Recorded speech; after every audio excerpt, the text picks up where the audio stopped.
अमेरिकी राष्ट्रपति Donald Trump के फैसलों से दुनिया भर के देशों में आक्रोश तो देखा ही जा रहा है और अब अमेरिका में उनके खिलाफ विरोध प्रदर्शन भी शुरू हो गए हैं। ट्रंप के साथ ही उनके अरबपति मित्र एलन मस्क के खिलाफ भी अमेरिका के लोग सड़कों पर उतर आए हैं। हैंड्स ऑफ प्रोटेस्ट नाम के इस प्रदर्शन से लोग ट्रंप के फैसलों के खिलाफ अपना विरोध जाहिर कर रहे हैं। तो क्या है पूरी खबर, आइए देखते हैं इस रिपोर्ट में। अमेरिका की सड़कों पर राष्ट्रपति डोनाल्ड ट्रंप और उनके सहयोगी अरबपति एलन मस्क के खिलाफ भारी विरोध प्रदर्शन देखा गया। अमेरिका के सभी 50 राज्यों में रैलियां निकाली गई, जिनमें लाखों लोग शामिल हुए। लगभग 6 लाख लोगों ने रजिस्ट्रेशन कराया था।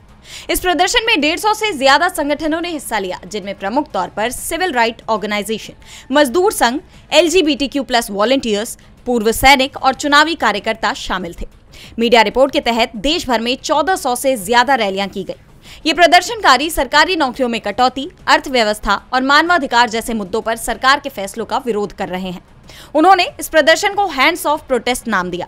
हैंड्स ऑफ का मतलब होता है हमारे अधिकारों से दूर रहो, यानी प्रदर्शनकारी नहीं चाहते कि उनके अधिकारों पर किसी का कंट्रोल हो।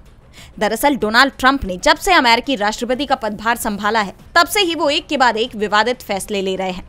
फिर चाहे वो थर्ड जेंडर के अधिकारों को छीनने का फैसला हो, या सरकारी कर्मचारियों की छटनी का, अवैध प्रवासियों के डिपोर्टेशन का, या फिर टैरिफ का, ट्रंप के फैसलों को लेकर लगातार बहस देखी जा रही है।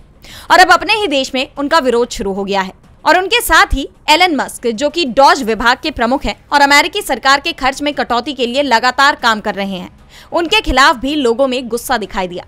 अब ऐसे में ट्रंप को अपने फैसलों के चलते देश के बाहर से तो चुनौतियां मिल ही रही थी। यूरोपियन यूनियन, चीन जैसे कई देश ट्रंप को मुंहतोड़ जवाब दे रहे हैं और अब अपने देश में ही उनके खिलाफ मोर्चा खुल गया है।